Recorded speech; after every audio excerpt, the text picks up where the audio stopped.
Boléro de Ravel, une danse. Voilà la dernière pièce qu'a choisie Pascale Van Coppenole pour dire au revoir à son public. Ce soir, elle est accompagnée par le percussionniste Richard Lepetit à travers un programme éclectique. C'est son dernier concert comme organiste du Temple allemand. L'émotion est à son comble.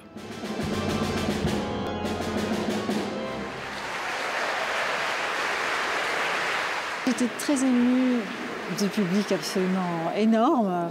L'église était vraiment pleine. C'est rare que j'ai vécu ça ici. Et ouais, les applaudissements, c'était vraiment très très fort, très puissant.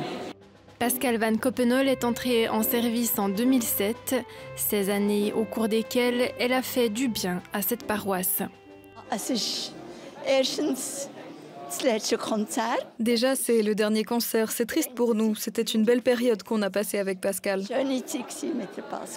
Pascale Van Coppenole, en tant qu'organiste titulaire ici, elle a un très très grand réseau, ce qui lui a permis d'inviter des pointures européennes qui sont venues jouer ici à Bienne, dans l'organisme de Notre-Dame. Elle a rendu l'orgue accessible pour beaucoup de gens qui n'auraient pas pu en profiter. Et elle organisait des lectures de contes accompagnés par l'orgue, des introductions à cet instrument. Le nouvel organiste titulaire, le néerlandais Arre Bokma, débutera en janvier.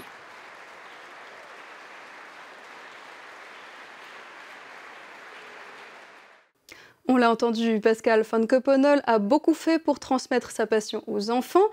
Un défi de taille qu'elle n'a pas fini de relever puisqu'elle continue à enseigner l'orgue pour l'école de musique de Bienne, toujours au Temple allemand.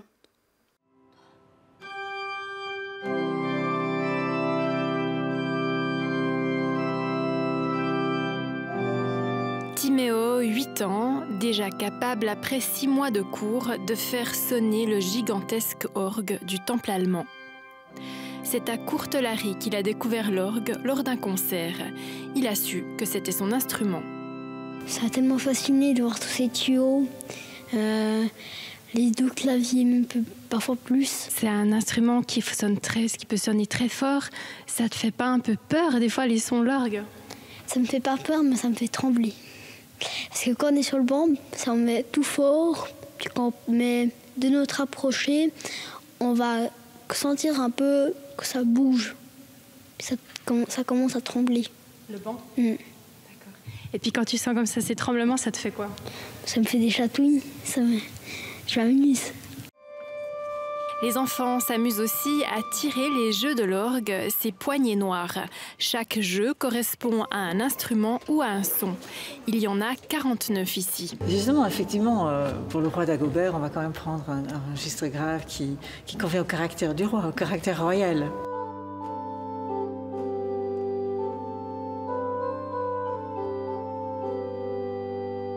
Pascale Van Coppenole enseigne l'orgue à 3 enfants et à de nombreux jeunes.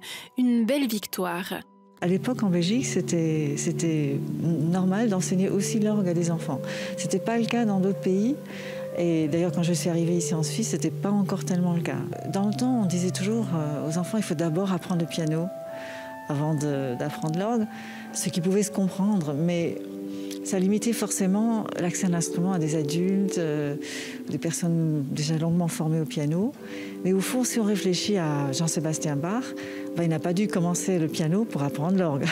Et jouer de l'orgue, ça ne procure pas les mêmes sensations que de jouer du piano, surtout avec une caisse de résonance aussi grande qu'une église, explique Maxime Reber, 20 ans. C'est la reine des instruments, donc c'est le plus grand instrument qui existe et c'est assez spécial. On peut jouer très fort en étant tout seul, ça donne du pouvoir. Pour attirer des jeunes, l'organiste a mis sur pied des ateliers de découverte de l'orgue pour les écoles.